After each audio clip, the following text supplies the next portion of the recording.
രാവിലെ തന്നെ പോപ്കോണിന് വേണ്ടിയിട്ടുള്ള തുള്ളിക്കളിയാണ് ഈ റയാൻ്റെ കാണുന്നത്. പിന്നെ റെയിൽവേ സ്റ്റേഷനിലാണല്ലോ, കരച്ചിലും ബീച്ചിലും വേണ്ട ചേച്ചങ്ങ് വാങ്ങിക്കും.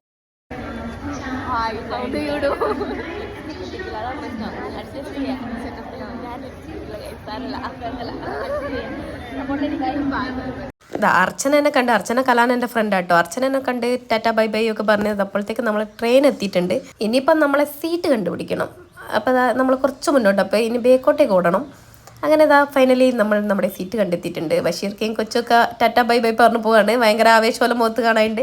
പിന്നെ നമ്മൾ സീറ്റ് കിട്ടിയതിനെ കൊണ്ട് തിരക്ക് നമ്മളെ വലുതായിട്ടൊന്നും ബാധിച്ചിട്ടില്ലായിരുന്നു.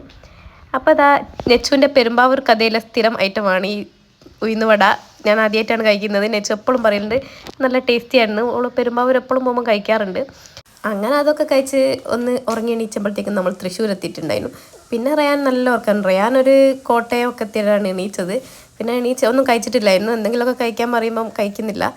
പിന്നെ ഒരു വിധത്തിൽ നമ്മൾ എന്തൊക്കെയോ കഴിപ്പിച്ചിട്ടുണ്ടായിരുന്നു. അപ്പോൾ കുറച്ച് അങ്ങോട്ട് എത്തിയപ്പോൾ ആരുമില്ല. നമുക്ക് കിടന്നും ഇരുന്നും കളിക്കാനുള്ള ഇഷ്ടം പോലെ സ്ഥലം ഉണ്ടായിരുന്നു. റയാൻ ചോദിച്ചു, നമുക്കൊരു വീഡിയോ എടുത്താലോ എന്ന് ചോദിച്ചിട്ട് ഞാനും റയാനും കൂടി എടുക്കുന്ന വീഡിയോസാണ് ഇതൊക്കെ കാണുന്നത്. അവൻ ഇടയ്ക്കിടയ്ക്ക് ഒരു വീഡിയോ എടുക്കാനുള്ള ഇത് വരും. അപ്പോൾ ഞാൻ വേഗം വീഡിയോ എടുക്കും, പിന്നെ കിട്ടൂലല്ലോ. അപ്പോൾ പോകുന്ന വഴിയൊക്കെ അടിപൊളിയായിരുന്നു കേട്ടോ. കുറേയൊക്കെ വീഡിയോയിൽ എടുക്കാനായില്ല. പിന്നെ നമ്മളൊരു ബിരിയാണി വാങ്ങി. കുഴപ്പമില്ലായിരുന്നു കേട്ടോ, എന്നാലും വലിയ ടേസ്റ്റ് ഇല്ലായിരുന്നു, പക്ഷെ കുഴപ്പമില്ലായിരുന്നു. അങ്ങനെ നമ്മൾ ബിരിയാണിയൊക്കെ കഴിച്ച് ഒന്ന് ഉറങ്ങി എണീച്ചപ്പോഴത്തേക്കും നമ്മുടെ തിരുവനന്തപുരം എത്തി.